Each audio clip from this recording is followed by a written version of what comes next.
এটাও লক্ষ টাকার উপরে বেতন, মঙ্গোলিয়াতে কাজের সুযোগ। আসসালামু আলাইকুম রহমতুল্লাহি ওয়া বারাকাতু।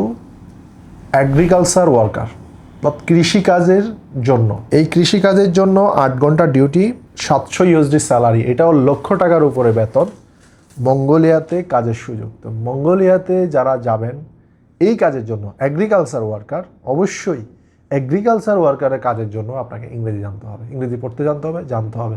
সুতরাং আমার প্রিয় ভাইরা, আপনারা পড়াশোনা করতেছেন বাংলা মিডিয়ামে, ম্যাট্রিক পাস করতেছেন, ইন্টার পাস করতেছেন, অনার্স করতেছেন, মাস্টার্স করতেছেন, কিন্তু ইংরেজিতে কথা বলতে ভালোভাবে পারেন না।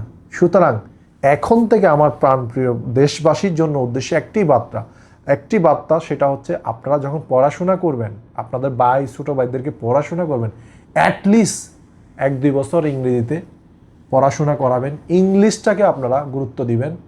অথবা ইংলিশের পাশাপাশি আপনি চাইনিজ ল্যাঙ্গুয়েজ শিখতে পারেন, অথবা আরও 2টা ল্যাঙ্গুয়েজ আরবি শিখতে পারেন, কারণ মধ্যপ্রাচ্যে আরবি অনেক ইম্পর্টেন্ট। আরবি, ইংলিশ, চাইনিজ বা স্প্যানিশ, এই ভাষাগুলো যখন, বা জাপানিজ, যে কোনো 2-3টা ভাষা যদি জানেন, পড়তে পারেন, লিখতে পারেন, তাহলে দেখবেন যে আপনার জন্য লক্ষ টাকা বেতন, আপনার জন্য আপনার বেকারত্ব থাকবে না। কিন্তু আমাদের দেশে যে পড়াশোনা, বাংলা আপনি শিখেন, নো প্রবলেম, আমরা বাংলাকে প্রাধান্য দিব, কিন্তু বাংলার পাশাপাশি ইংলিশ, আরবি, চাইনিজ, এইগুলো আপনার শিখতে হবে। আপনি 5টি ভাষা, কোরিয়ান ভাষা শিখেন, জাপানিজ শিখেন, আপনি যেটা পারেন, যেই দেশে যাবেন, অ্যাটলিস্ট ইংরেজিটা এবং আরবিটা এটা রপ্ত করেন, দেখবেন যে ইনশাআল্লাহ আপনারা লক্ষ টাকা বেতন পাবেন। তো সুতরাং আমি যত আমার জীবনে দেখছি, হাতের কাজ এবং পড়াশোনা, ইংরেজি এবং ভাষাগত ছাড়া পৃথিবীর কোনো দেশে, উন্নত দেশে বেশি বেতনে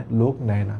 তো সুতরাং আমার প্রিয় ভাইরা, যারা অন্তত আপনি ম্যাট্রিক পর্যন্ত পড়াশোনা করছেন, ঢাকায় এসে 3 মাস আপনি যে কোনো একটা ইংলিশ ল্যাঙ্গুয়েজ ক্লাবে ভর্তি হয়ে যান, সেখানে আপনি 3 মাস ইংরেজি, 4 মাস ইংরেজি পড়াশোনা করেন, প্র্যাকটিস করেন। 6 মাস পড়াশোনা প্র্যাকটিস করলে আমি কথা দিচ্ছি আপনাদেরকে এই মঙ্গোলিয়া বা সার্বিয়া বা বিভিন্ন উন্নত দেশে, জাপান বা আরও উন্নত দেশে আমরা পাঠাতে পারবো। জাপান ভিসা দেয় বাংলাদেশ, সেটা আপনারা জানেন কিনা জানি না, ভিসা দেয়, কিন্তু জাপানের যে ইন্টারভিউ, যে কঠিন ইন্টারভিউ, সেখানে লোক টিকে না। দ্যাটস ওয়াই আমরা এই কষ্টে জাপানের বা উন্নত বিশ্বের কাজগুলো করি না, কারণ লোক তো টিকে না, এদের পিছনে যে শ্রম দেয়, শ্রমটাই বিঠা যায়। তো আমাদের বাংলাদেশি মানুষ অনেক মেধাবী, অনেক ইন্টেলিজেন্ট, আমরা চাইলে সব কিছু পারি।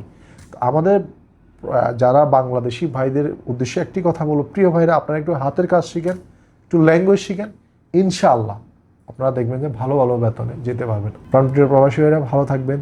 ধন্যবাদ। আসসালামু আলাইকুম ওয়া রাহমাতুল্লাহি ওয়া বারাকাতুহু।